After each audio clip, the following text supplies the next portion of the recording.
എല്ലാവർക്കും നമസ്കാരം. ഇന്ന് നമുക്ക് വളരെ ടേസ്റ്റി ആയിട്ടുള്ള ഗ്രീൻ ചിക്കൻ കറി അല്ലെങ്കിൽ ഹരിയാലി ചിക്കൻ കറി എങ്ങനെയാണ് തയ്യാറാക്കിയെടുക്കുന്നത് നോക്കാം. ഈ ഒരു ചിക്കൻ കറി വളരെ ടേസ്റ്റി ആയിട്ടുള്ള ഒരു ചിക്കൻ കറിയാണ്. നല്ല റിച്ചാണ്. അപ്പോൾ അത് നെയ്ച്ചോറിൻ്റെ കൂടെയും അതുപോലെ പൊറോട്ട, നാൻ, ചപ്പാത്തി എല്ലാത്തിൻ്റെ കൂടെ കഴിക്കാനായിട്ട് അടിപൊളി ടേസ്റ്റാണ്. അപ്പോൾ അധികം താമസിയാതെ ഈ ഒരു ഗ്രീൻ ചിക്കൻ കറി എങ്ങനെയാണ് തയ്യാറാക്കിയെടുക്കുന്നത് നോക്കാം.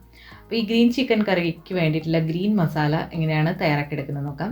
അപ്പോൾ ഇതിന് വേണ്ടിയിട്ട് ഞാനിവിടെ 2 പിടി മല്ലിയില എടുത്തിട്ടുണ്ട്. മല്ലിയില നന്നായിട്ട് കഴുകിയിട്ട് വേണം എടുക്കാനായിട്ട്. 2 പിടി മല്ലിയില, അതുപോലെ തന്നെ 1 പിടി പുതിനയുടെ ഇല. അപ്പോൾ പുതിനയുടെ ഇല മാത്രമാണ് ഞാൻ എടുത്തിട്ടുള്ളത്, തണ്ട് എടുത്തിട്ടില്ല. അപ്പോൾ പുതിന ഇല പകുതി എടുക്കാം, മല്ലിയിലയുടെ പകുതി എടുക്കാം.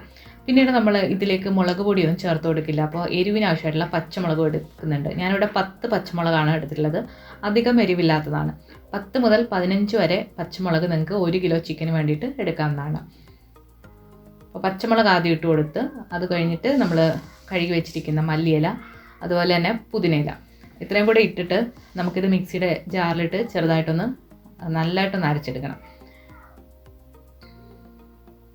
അപ്പോൾ ഇതെല്ലാം കൂടി മിക്സിയുടെ ജാറിലിട്ട് നന്നായിട്ട് നമുക്കൊന്ന് അരച്ചെടുക്കണം. അപ്പോൾ അരച്ചെടുക്കുമ്പോൾ നമ്മൾ ഇതിലേക്ക് കുറച്ച് തൈരും കൂടി ചേർത്ത് കൊടുക്കുന്നുണ്ട്. അപ്പോൾ ഞാനിവിടെ 3 ടേബിൾ സ്പൂൺ തൈര്, അധികം പുളിയില്ലാത്ത തൈരാണ് ചേർത്ത് കൊടുക്കുന്നത്.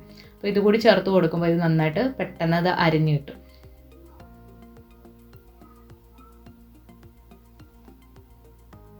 അപ്പോൾ ഇത് നന്നായിട്ടൊന്ന് അരച്ചെടുക്കാം.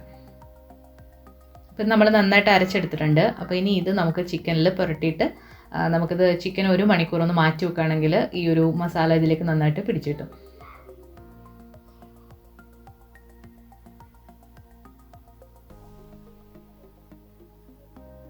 അപ്പോൾ ചിക്കനിലേക്ക് മസാല എല്ലാം ഇട്ട് കൊടുത്തിട്ട് നന്നായിട്ടൊന്ന് പുരട്ടി വെക്കുക. ആവശ്യത്തിനുള്ള ഉപ്പ് കൂടി ചേർത്ത് കൊടുക്കുക. ഈ ഒരു സമയത്ത് ഈ ഒരു മസാല പുരട്ടുന്ന സമയത്ത് മറ്റ് പൊടികളോ ഒന്നും ചേർത്ത് കൊടുക്കേണ്ട ആവശ്യമില്ല. പൊടികളൊക്കെ നമുക്ക് വഴിയെ ചേർത്ത് കൊടുക്കാം. അപ്പോൾ കൈവച്ചിട്ട് തന്നെ നന്നായിട്ട് മിക്സ് ചെയ്തിട്ട് നമുക്കൊന്ന് മാറ്റി വെക്കാം. അപ്പോൾ നമ്മൾ ബാക്കിയുള്ള മസാല തയ്യാറാക്കുന്ന ഒരു സമയം ഇത് മാരിനേറ്റ് ചെയ്യാനായിട്ട് മാറ്റി വെക്കാം. ഇനി ഒരു പാൻ ചൂടായി വരുമ്പോഴത്തേക്ക് നമ്മളിതിലേക്ക് ഓയിൽ ഒഴിച്ചു കൊടുക്കാം.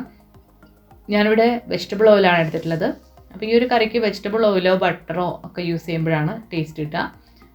അപ്പോൾ എണ്ണ ചൂടായി വരുമ്പോഴത്തേക്ക് ഇതിലേക്ക് 3 ഏലക്ക, 2 ചെറിയ കഷ്ണം പട്ട, അതുപോലെ തന്നെ 3 ഗ്രാമ്പു, പിന്നെ 2 ചെറിയ ബേ ലീഫ്, ഇത്ര എടുത്തിട്ടുണ്ട്. അപ്പോൾ ഇതെല്ലാം നന്നായിട്ടൊന്ന് മൂപ്പിച്ചെടുക്കാം.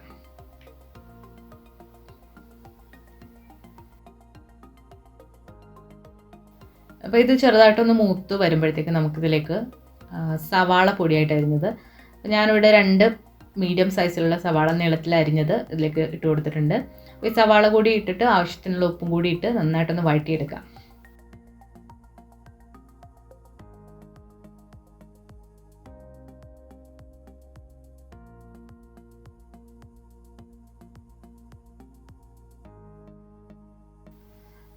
ഇപ്പോൾ സവാള നന്നായിട്ട് വഴണ്ട് ഒരു ലൈറ്റ് ബ്രൗൺ നിറമായി വന്നിട്ടുണ്ട്. ഈ ഒരു സമയത്ത് നമുക്കിതിലേക്ക് ഇഞ്ചി വെളുത്തുള്ളി പേസ്റ്റ് ചേർത്ത് കൊടുക്കാം.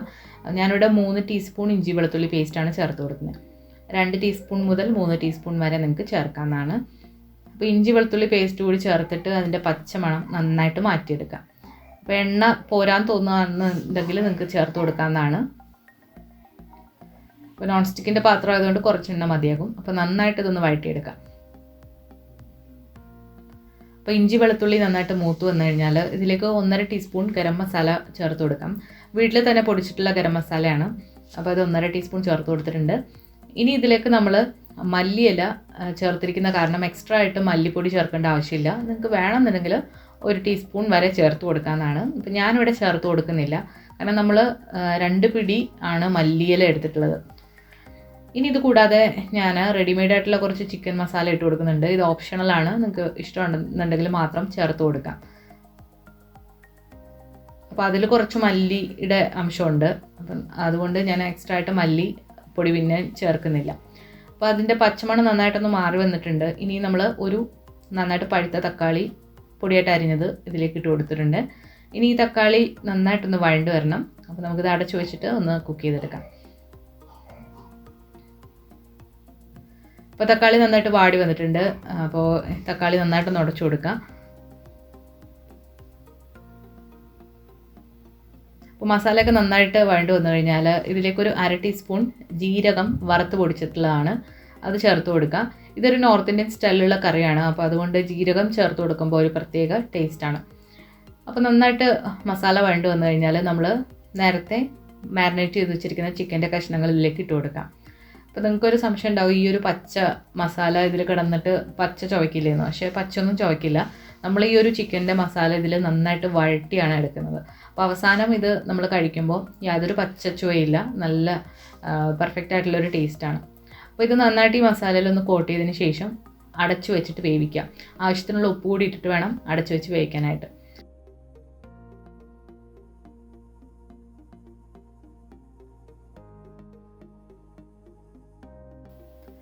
ഒരു 15 മിനിറ്റ് കഴിഞ്ഞിട്ടുണ്ട്. അപ്പോൾ ചിക്കനൊക്കെ നന്നായിട്ട് വെന്ത് വെള്ളമൊക്കെ ഇറങ്ങി വന്നിട്ടുണ്ട്.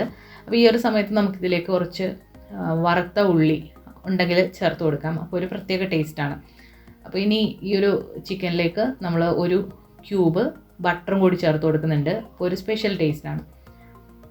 ഇനി ഇതിലേക്ക് നമ്മൾ ആ ഒരു എക്സ്ട്രാ ടേസ്റ്റ് ആകാൻ വേണ്ടിയിട്ട് കുറച്ച് കസൂരി മേത്തി ഒന്ന് ക്രഷ് ചെയ്തിട്ടിട്ട് കൊടുക്കാം. അപ്പോൾ ഒരു 20 മുതൽ 30 മിനിറ്റ് വരെ വേണം ഈ ഒരു കറി റെഡിയായി എടുക്കാൻ വേണ്ടിയിട്ട്. അപ്പോൾ ചിക്കൻ്റെ വേവ് അനുസരിച്ചിട്ട് സമയം കൂടുക കുറയ്ക്കുക ചെയ്യാവുന്നതാണ്. അപ്പോൾ ചിക്കൻ നന്നായിട്ട് വെന്ത് ആ വെള്ളമൊക്കെ ഒന്ന് വറ്റി എണ്ണയൊക്കെ തെളിഞ്ഞ് വരുന്നൊരു പരുവുണ്ട്. അപ്പോഴാണ് കറി റെഡിയാകുക. അപ്പോൾ നിങ്ങൾക്ക് ടേസ്റ്റ് ചെയ്ത് നോക്കുമ്പോൾ അറിയാം ഇതിൻ്റെ പച്ചമണമൊക്കെ നന്നായിട്ട് മാറി നല്ല പെർഫെക്റ്റ് ആയിട്ടുള്ള ഒരു ടേസ്റ്റിലാണ് ഇത് വന്നിട്ടുള്ളത്. അപ്പോൾ നമ്മുടെ ചിക്കൻ കറി ഇവിടെ റെഡി ആയിട്ടുണ്ട്. അപ്പോൾ ഇത് നേരത്തെ പറഞ്ഞതുപോലെ ചപ്പാത്തി, നാന്, ഗീ റൈസിന് ഒക്കെ നല്ലൊരു കോമ്പിനേഷനാണ്. അപ്പം തീർച്ചയായിട്ടും എല്ലാവരും ഒന്ന് ട്രൈ ചെയ്ത് നോക്കിയിട്ട് നിങ്ങളുടെ ഫീഡ്ബാക്ക്സ് അറിയിക്കുക. ഈ വീഡിയോ ഇഷ്ടമായാൽ ലൈക്ക് ചെയ്യാനും ഷെയർ ചെയ്യാനും മറക്കരുത്. നമ്മുടെ ചാനൽ സബ്സ്ക്രൈബ് ചെയ്തിട്ടില്ലാത്തവരാണെങ്കിൽ സബ്സ്ക്രൈബ് ചെയ്യാനും മടിക്കരുത്. പുതിയൊരു റെസിപ്പി വീഡിയോ ആയിട്ട് നമുക്ക് വീണ്ടും കാണാം. Thank you.